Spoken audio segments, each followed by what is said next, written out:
Hello guys, welcome to my channel sa Somi Vlog. Ang video po natin ngayon, tayo'y magluluto ng ginataang gulay. Ang ilalahok natin ay pritong tilapia. At ang ingredients nito, nilagay ko na rin po dyan sa screen at makikita niyo po yan. Bago ko piniprito ang tilapia, minamarinate ko muna siya ng nilagyan ko siya ng asin, paminta, at puting suka upang hindi siya malansa kapag iprito. Ganyan ako, yan ang way ko pag iprito ng isda.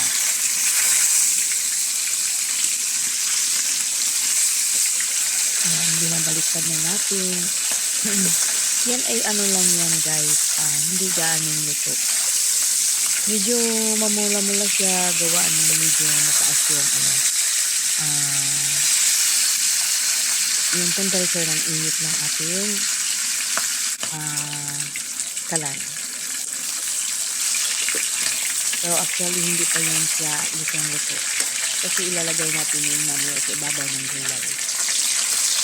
And guys, please don't forget to subscribe my YouTube channel, Somi Vlog. And please hit the notification bell and select all para updated kayo sa lahat ng ating mga bagong video na aking i-upload. Please like, comment, and share. Yan na po guys, ginigisa na po natin. Una, nilagay natin ang luya. Gisa-gisa natin konti. Sibuyas. Ganun din. Hayaan natin munang mamula-mula siya ng konti sa pag-isa upang magbigay siya ng aroma.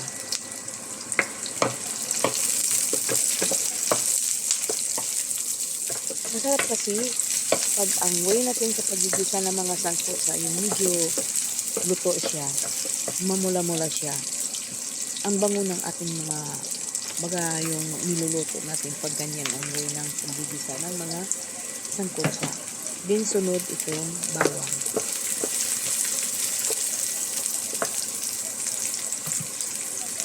Simpleng ulam pero masustansya po.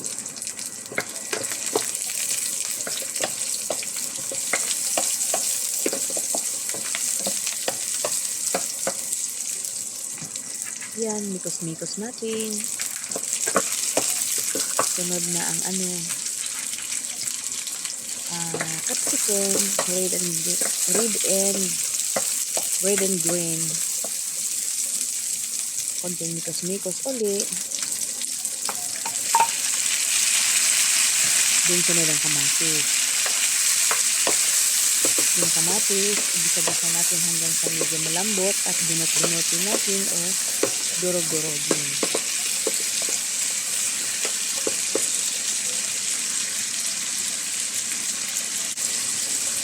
Hayaan natin ng bahagya.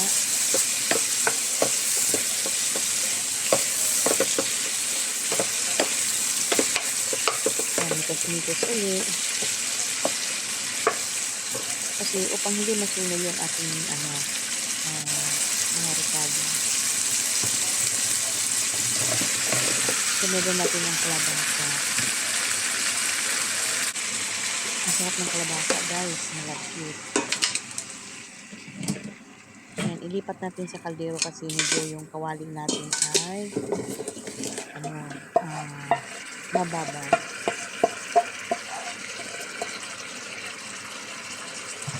Kailangan natin yung medyo malalim yung paglutuan natin sa gulay. Kunti lang yan guys, pero akala mo madami tingnan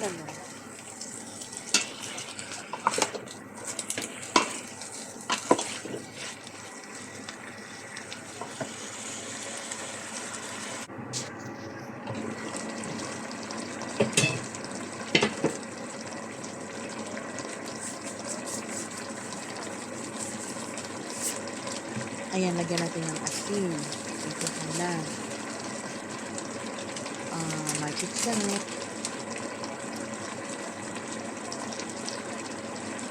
Pamintang durog. Then mikos-mikos. Yan.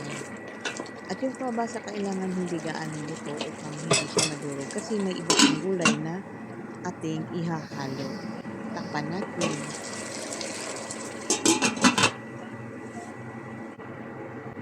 Ilagyan natin ng extra chicken magic cubes. Talong. Ang nilagay kong talong ay yung maliliit na bilog-bilog na talong, guys. Masarap yan, guys.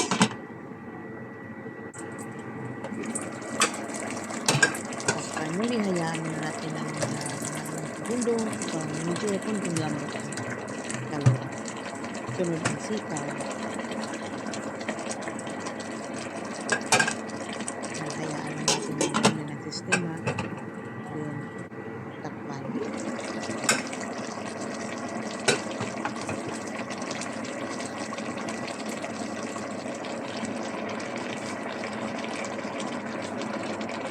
Sunod natin ang dahon ng saluyo. Sarap yan, guys. Fresh na fresh yan. Natsyulpuhan ko na mayroong saluyot sa supermarket.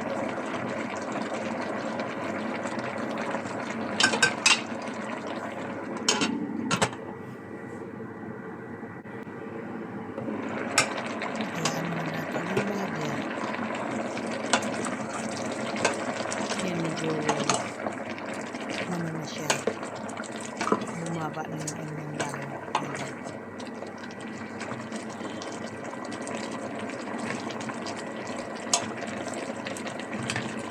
Sunod ang okra.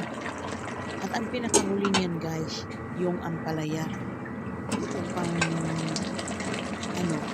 upang hindi siya kumait. Kaya sadyang papahuli ko talaga ang ampalaya. Ganun ang sistema ng pagkaluto ng ampalaya upang hindi kumait.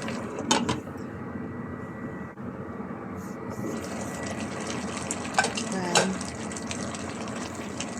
maya-maya konti.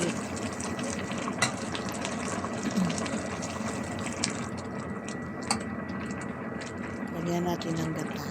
Yung nasa lata lang, guys. Instant gata.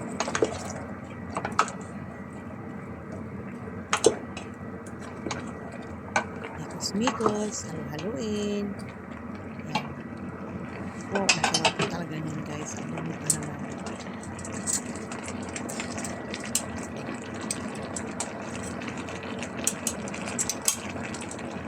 Yan. Paibabaw ko na yung pritong tilapia.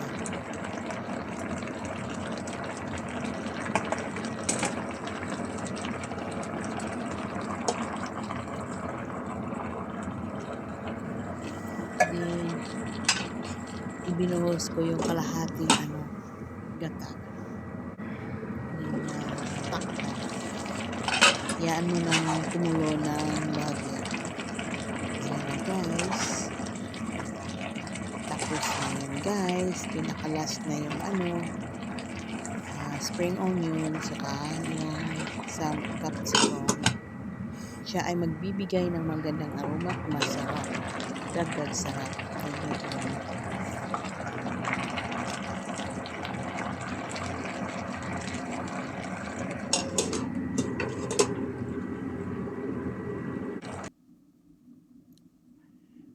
Matatapos na yan, guys. Yan ang ating finishing product.